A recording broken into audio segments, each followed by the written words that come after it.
Silicon city ಬೆಂಗಳೂರಿನಲ್ಲಿ ಮುಂಗಾರಿಗೂ ಮೊದಲು ಬರ್ತಾ ಇರುವಂತಹ ಮಳೆ ಸಾಕಷ್ಟು ಅವಾಂತರವನ್ನೇ ಸೃಷ್ಟಿ ಮಾಡ್ತಾ ಇದೆ.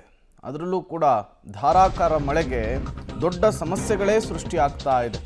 ಬೆಂಗಳೂರಿನಲ್ಲಿ ಧಾರಾಕಾರ ಮಳೆ, ರಾತ್ರಿ ಸುರಿದಂತಹ ಮಳೆ ಸಿಲಿಕಾನ್ ಸಿಟಿ ಜನರನ್ನ ತತ್ತರಿಸುವಂತೆ ಮಾಡಿದೆ. ರಣಭೀಕರ ಮಳೆಗೆ ಸಾಯಿ ಲೇಔಟ್ ಮತ್ತೆ ಜಲಾವೃತಗೊಂಡಿದೆ. ಮಳೆ ನೀರಿಗೆ ಮನೆಯೊಳಗಿನ ವಸ್ತುಗಳೆಲ್ಲವೂ ಕೂಡ ಚೆಲ್ಲಾಪಿಲ್ಲಿಯಾಗಿ ಹೋಗಿದೆ. ಮಳೆ ನಿಂತ 5 ಗಂಟೆ ಆದರೂ ಕೂಡ ಮನೆ ತುಂಬ ನೀರು ಹಾಗೇ ಇರುವಂಥದ್ದು. ಮಳೆಯ ಆತಂಕದಿಂದ ಮನೆಯನ್ನು ಖಾಲಿ ಮಾಡಿದ್ದಾರೆ 50% ಜನರು.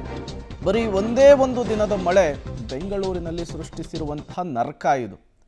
ಮುಂಗಾರು ಹತ್ರ ಬರ್ತಾ ಇದೆ. ದೊಡ್ಡ ಮಟ್ಟದಲ್ಲಿ ಮಳೆ ಹಿಡ್ಕೊಂಡ್ಬಿಟ್ರೆ ಬೆಂಗಳೂರಿನ ಪಾಡು ಪರಿಸ್ಥಿತಿ ಏನು ಅಂಥೇಳಿ, ಈ ರೀತಿಯ ಭಾಗದಲ್ಲಿ ಬದುಕುವಂತಹ ಜನರ ಕಥೆ ಏನು ಅಂಥೇಳಿ ನೋಡಿ, ಯಾವ ರೀತಿಯ ಪರಿಸ್ಥಿತಿ ನಿರ್ಮಾಣವಾಗಿದೆ ಅಂಥೇಳಿ. ದೊಡ್ಡ ಮಟ್ಟದಲ್ಲಿ ಜನ ಕೂಡ ಆಕ್ರೋಶವನ್ನು ಹೊರಹಾಕ್ತಾ ಇದ್ದಾರೆ ಸರ್ಕಾರದ ವಿರುದ್ಧ. ಶಾಪಗ್ರಸ್ತ ನತದೃಷ್ಟ ಲೇಔಟ್ ಅಂತ ಯಾವುದಾದ್ರೂ ಕರೆಯೋದಾದರೆ ನಾವು ಅದನ್ನು ಸಾಯಿ ಲೇಔಟ್ ಅಂತ ಕರಿಬೋದು. ಯಾಕಂದರೆ ಪ್ರತಿ ಬಾರಿ ಮಳೆ ಬಂದಂಥ ಸಂದರ್ಭದಲ್ಲಿ ಈ ಲೇಔಟ್ನ ಪರಿಸ್ಥಿತಿ ಅಂತೂ ತುಂಬ ದಾರುಣವಾಗಿರುತ್ತೆ. ನಾನೀಗ ನೇರವಾಗಿ ದೃಶ್ಯಗಳನ್ನು ತೋರಿಸ್ತಾ ಹೋಗ್ತೀನಿ, ಯಾವ ಮಟ್ಟಕ್ಕೆ ಸಾಯಿ ಲೇಔಟ್ನ ಪರಿಸ್ಥಿತಿ ದುಸ್ಥಿತಿ ಇದೆ ಅನ್ನುವಂಥದ್ದನ್ನು. ಪ್ರತಿ ಸಲ ಅಂದರೆ ಇವತ್ತೇನು ಮಳೆ ಬಂದಂಥ ಸಂದರ್ಭದಲ್ಲಿ ರಾಜಕಾಲುವೆಯ ನೀರು ಈ ಲೇಔಟ್ ತುಂಬ ಆವರಿಸ್ಕೊಂಡು ಬೀಳುತ್ತೆ. ಎಲ್ಲ ರಸ್ತೆಗಳಲ್ಲೂ ಕೂಡ ಜಲಾವೃತ ಆಗುತ್ತೆ. ಮತ್ತು ಏನು ಸಾಯಿ ಮಂದಿರ ಇದೆ, ಈ ಸಾಯಿ ಮಂದಿರ ಕೂಡ ಪ್ರತಿ ಬಾರಿ ಮಳೆ ಬಂದಂಥ ಸಂದರ್ಭದಲ್ಲಿ ಈ ಮಂದಿರವೂ ಕೂಡ ಜಲಾವೃತ ಆಗುತ್ತೆ. ರಾಜಕಾಲುವೆಯ ನೀರು ಸಂಪೂರ್ಣವಾಗಿ ಈ ಮಂದಿರಕ್ಕೆ ಸೇರಿಕೊಳ್ಳುವಂಥದ್ದು. ಈ ರಸ್ತೆಗಳು ಸಂಪೂರ್ಣವಾಗಿ ಜಲಾವೃತ ಆಗಿದೆ. ನಿಜಕ್ಕೂ ಈ ಜನ ಏನಿದ್ದಾರೆ ಸಾಯಿ ಲೇಔಟ್ನ ಜನ, ಹಲವರು ಇಲ್ಲಿ ಉಳಿಯೋದಕ್ಕೆ ಸಾಧ್ಯ ಇಲ್ಲ ಅಂತ ಖಾಲಿ ಮಾಡ್ಕೊಂಡು ಹೋದರೆ, ಇನ್ನೂ ಹಲವರು ಇನ್ನೇನು ನಾವು ಲೇಔಟಲ್ಲಿ ಮನೆಗಳನ್ನು ಕಟ್ಕೊಂಡಿದ್ದೀವಿ, ಬಾಡಿಗೆಗಿದ್ದೀವಿ ಅನ್ನುವಂಥ ಕಾರಣಕ್ಕೆ ಇಲ್ಲೇ ವಾಸ ಮಾಡ್ತಾ ಇದ್ದಾರೆ. ಆದರೆ ಪ್ರತಿ ಬಾರಿ ಮಳೆ ಬಂದಂಥ ಸಂದರ್ಭದಲ್ಲಿ ಈ ದುಸ್ಥಿತಿ ಏನಿದೆ, ಈ ಥರದ ಒಂದು ನತದೃಷ್ಟ ಪರಿಸ್ಥಿತಿಯನ್ನು ಅನುಭವಿಸ್ತಾ ಇದ್ದಾರೆ. ಒಂದು ರೀತಿ ದಾರುಣ ಪರಿಸ್ಥಿತಿ ಅಂತಲೇ ಹೇಳ್ಬೋದು. ಈ ಥರದ ಪರಿಸ್ಥಿತಿಯಲ್ಲೇ ಬದುಕುವಂಥ ಬದುಕ್ತಾ ಇದ್ದಾರೆ ಇಲ್ಲಿನ ಜನ. ಗಮನಿಸ್ಬೋದು, ಈ ಮನೆ ಸಂಪೂರ್ಣವಾಗಿ ಜಲಾವೃತ ಆಗಿದೆ.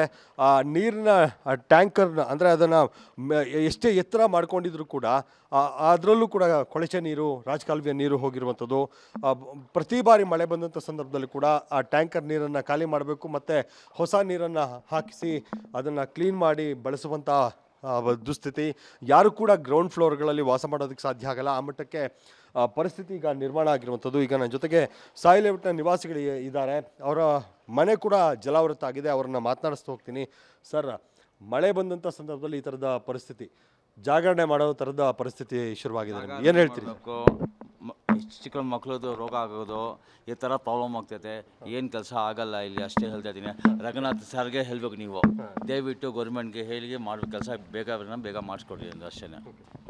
ಯಾವಾಗ ಈ ಥರ ನೀರು ತುಂಬಿಕೊಳ್ತು ಸರ್? ಇವತ್ತು ಬಂದರೆ ಇದೇ ಪ್ರಾಬ್ಲಮ್ ಸರ್, ಇದೇ ಪ್ರಾಬ್ಲಮ್, ಸೇಮ್ ಪ್ರಾಬ್ಲಮ್ಮು ಫೇಸ್ ಮಾಡ್ತಾ ಇದ್ದೀವಿ. ಓಕೆ, ಇದು ಇಲ್ಲಿನ ನಿವಾಸಿಗಳು ಹೇಳ್ತಾ ಇರುವಂಥದ್ದು. ಅಂದರೆ ಪ್ರತಿ ಬಾರಿ ಮಳೆ ಬಂದಂಥ ಸಂದರ್ಭದಲ್ಲಿ ಕೂಡ ಇದೇ ರೀತಿಯಾದಂಥ ಪರಿಸ್ಥಿತಿಯನ್ನು ನಾವೆಲ್ಲರೂ ಕೂಡ ಫೇಸ್ ಮಾಡ್ತಾ ಇದ್ದೀವಿ. ಯಾವುದೇ ರೀತಿಯಾಗಿ ಶಾಶ್ವತವಾದಂಥ ಪರಿಹಾರವನ್ನು BBMP ಅಧಿಕಾರಿಗಳು ಕೊಡ್ತಾರೆ. ಯಾಕಂದರೆ ಪ್ರತಿ ಬಾರಿ ಮಳೆ ಬಂದಂಥ ಸಂದರ್ಭದಲ್ಲಿ ಏನು ಪಂಪ್ಗಳನ್ನು ತರ್ತಾರೆ, ನೀರನ್ನು ಹೊರ ಹಾಕ್ತೀವಿ ಅಂತ ಡ್ರಾಮಾ ಮಾಡ್ತಾರೆ. ಆದರೆ ಶಾಶ್ವತವಾಗಿ ರಾಜಕಾಲುವೆ ನೀರು ಲೇಔಟ್ ಒಳಗಡೆ ಬರೋದನ್ನು ನಿಲ್ಲಿಸೋದಕ್ಕೆ ಯಾರ ಕೈಲೂ ಕೂಡ ಸಾಧ್ಯ ಆಗ್ತಾ ಇಲ್ಲ. ಯಾಕಂದರೆ ಈ ರಸ್ತೆ ಗಮನಿಸ್ಬೋದು, ಸಂಪೂರ್ಣವಾಗಿ ಜಲಾವೃತ ಆಗಿದೆ.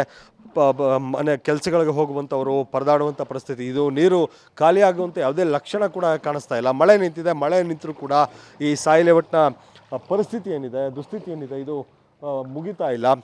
BBMP ಅಧಿಕಾರಿಗಳು ಸಿಬ್ಬಂದಿಗಳನ್ನು ಕಳಿಸಿ, ಮೋಟರ್ಗಳನ್ನು ಕಳಿಸಿ ಇಲ್ಲಿ ನೀರನ್ನು ಹೊರಹಾಕುವಂಥ ಕೆಲಸ ಮಾಡ್ತಾರೆ. ಆದರೆ ನೀರು ಎಲ್ಲಿ ಹೋಗುವಂಥ ಪರಿಸ್ಥಿತಿನೇ ಇಲ್ಲ.